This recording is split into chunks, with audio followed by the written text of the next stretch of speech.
Subscribe करें Yasmin's kitchen channel को और इसके साथ ही बेल आइकन प्रेस करना बिल्कुल ना भूलें ताकि हमारे वीडियोस के सारे लेटेस्ट अपडेट आपको मिलते रहें। अस्सलाम वालेकुम, वेलकम टू यास्मीन्स किचन। आज हम आप सभी के साथ शेयर करने जा रहे हैं बहुत ही इजी एंड टेस्टी सी स्वीट की रेसिपी। आज हम बनाने जा रहे हैं मिल्क केक की रेसिपी, वो भी बिल्कुल हलवाई जैसी दानेदार और डुअल शेड वाली मिल्क केक, वो भी बहुत ही कम इंग्रेडिएंट्स के साथ एंड बहुत ही इजी वे में। इसमें इस्तेमाल होने वाले सारे इंग्रेडिएंट्स आपको बहुत ही इजीली आपके घर पे ही मिल जाएंगे, यानी कि इसमें इस्तेमाल होने वाले सारे इंग्रेडिएंट्स बहुत ही इजीली आपको अवेलेबल हो जाएंगे आपके घरों पे ही। तो चलिए देखते हैं हमने किस तरह से इस टेस्टी एंड इजी सी मिल्क केक की रेसिपी को रेडी किया है और किन किन इंग्रेडिएंट्स का हमने इस्तेमाल किया है। मिल्क केक की रेसिपी को रेडी करने के लिए हमने सबसे पहले मिल्क को बॉईल कर लेना है। ये मैंने 1 लीटर दूध को पहले ही अच्छे तरह से बॉईल कर लिया था और उसके बाद अब मैं इसे एक मोटे तले की कढ़ाई में ट्रांसफ़र कर ले रही हूँ। मिल्क केक बनाने के लिए आप जिस भी बर्तन का इस्तेमाल करें उसका तला मोटा ही होना चाहिए, क्योंकि जब हम इसे बनाएंगे तो ये नीचे की तरफ चिपकेगी। तो इस तरह से चलाते हुए आपको इसे बनाना है। और मोटे तले की बर्तन हम इसलिए इस्तेमाल करते हैं ताकि हमारा जो दूध है वो नीचे बर्तन में लगे ना। और मिल्क केक की रेसिपी को रेडी करने के लिए ये मैंने फुल फैट मिल्क का इस्तेमाल किया है, यानी कि मलाई वाली जो दूध होती है हमने उसका इस्तेमाल करना है। मिल्क को हमें तब तक बॉईल करना है जब तक ये रिड्यूस ना हो जाए, यानी कि आपका मिल्क जो हमने 1 लीटर लिया था उसे बॉईल करने के बाद जब इसका 2/3 या फिर 1/3 हिस्सा बच जाए तब तक हमें इसे बॉईल करना है। हमारा मिल्क जो है वो बहुत ही अच्छी तरह से बॉईल होकर के आधा हो चुका है। तो अब हम चलते हैं अपने नेक्स्ट प्रोसेस की तरफ। नेक्स्ट प्रोसेस के लिए सबसे पहले हमने क्या करना है, हमने एक फिटकरी लेनी है और इस फिटकरी के पानी को उबलते हुए दूध में ऐड करना है। ये मैंने एक छोटी सी फिटकरी का टुकड़ा लिया था और उसे बहुत ही अच्छी तरह से पानी में घोल लिया था। इस फिटकरी के पानी को हमने उबलते हुए दूध में इसके कुछ कतरे यानी कि कुछ बूंदे जो हैं उबलते हुए दूध में डाल देने हैं। दूध में फिटकरी ऐड करने का रीज़न क्या है, दूध में हम फिटकरी इसी वजह से इस्तेमाल करते हैं क्योंकि हमारा जो स्वीट है मिल्क केक ये फटे हुए दूध का नहीं बनता है। ये फटे हुए दूध का अगर बनेगा तो ये उतना अच्छा टेक्सचर नहीं देता है और इसमें जो दानेदार बन के जो आते हैं वो इस फिटकरी की मदद से ही बन कर के आएंगे, क्योंकि हम जब फिटकरी का इस्तेमाल दूध में करते हैं तो दूध पूरी तरह से फटते नहीं हैं और मिल्क केक जिस तरह के दानेदार कंसिस्टेंसी में होते हैं ये बिल्कुल उसी तरह से बन कर के रेडी होते हैं। दूध में फिटकरी ऐड करने के बाद अब हम इसे चलाते हुए 5 से 7 मिनट तक और पकाएंगे और इसे तब तक पकाना है जब तक ये अच्छी तरह से रिड्यूस हो करके आधा ना हो जाए। 5 से 7 मिनट तक यूं ही चलाते हुए पकाने के बाद ये आप देख सकते हैं मिल्क जो है वो रिड्यूस हो चुका है और इसमें बहुत ही अच्छे तरह से दाने भी आने शुरू हो गए हैं, यानी कि हमारा जो मिल्क है वो पूरी तरह से फटा भी नहीं है और जिस स्टेट में हमें हमारे मिल्क केक की जो कंसिस्टेंसी चाहिए ये बिल्कुल इसी स्टेट में है। इसी तरह से चलाते हुए हमें इसे कुछ देर तक और सुखा लेते हैं दूध को, ताकि ये थोड़ा सा और रिड्यूस हो जाए। उसके बाद हम इसमें बाकी के सारे इंग्रेडिएंट्स ऐड करेंगे और इसके बाद बीच बीच में हम जो कुछ इंग्रेडिएंट्स है वो भी ऐड कर लेते हैं। अब हम इसमें ऐड कर रहे हैं 2 टेबल स्पून घी ऐड करने के बाद आप इसे चला ले, अच्छी तरह से मिक्स कर ले मिल्क केक के अंदर और उसके बाद उसे भी यूं ही चलाते हुए हम कुछ देर तक और पकाएंगे। 2 से 3 मिनट तक हमें इसे और यूं ही चलाते हुए पकाना है।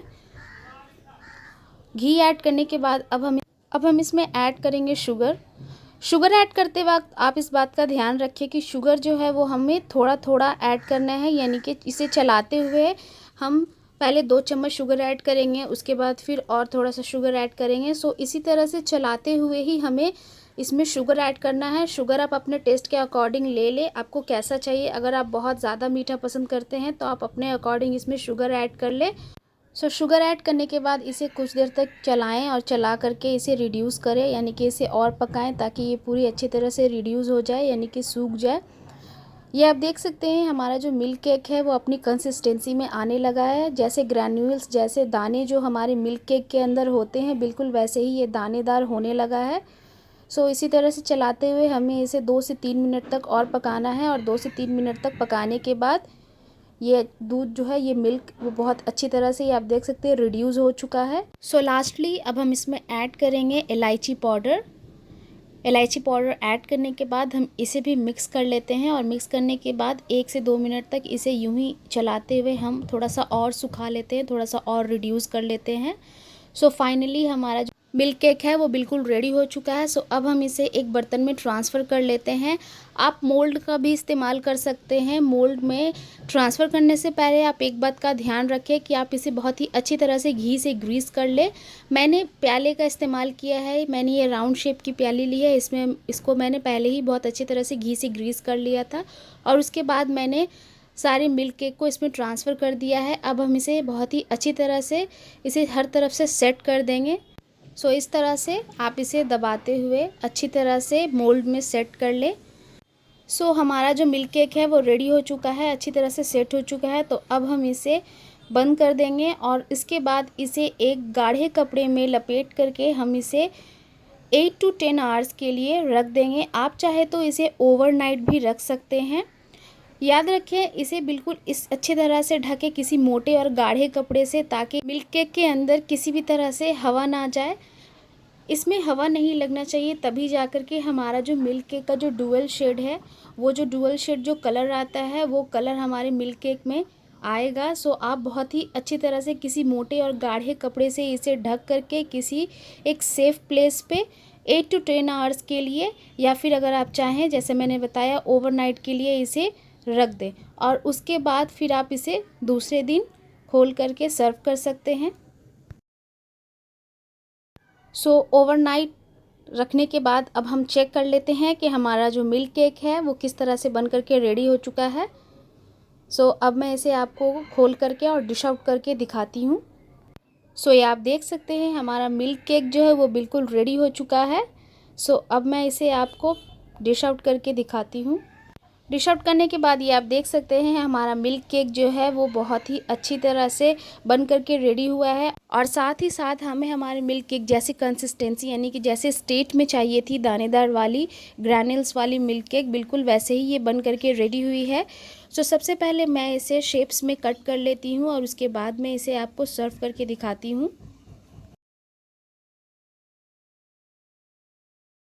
सो ये आप देख सकते हैं हमारा मिल्क केक बन करके बिल्कुल रेडी हो चुका है, और ये बिल्कुल हलवाइयों जैसा बन करके रेडी हुआ है।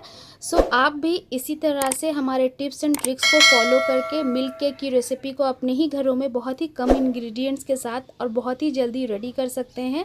सो आप भी इस फेस्टिव सीज़न में मिल्क केक की रेसिपी को बनाएं, खाएं, और अपने फीडबैक हमें हमारे कमेंट बॉक्स में हमें ज़रूर बताएं कि आज की हमारी ये रेसिपी आपको कैसी लगी है।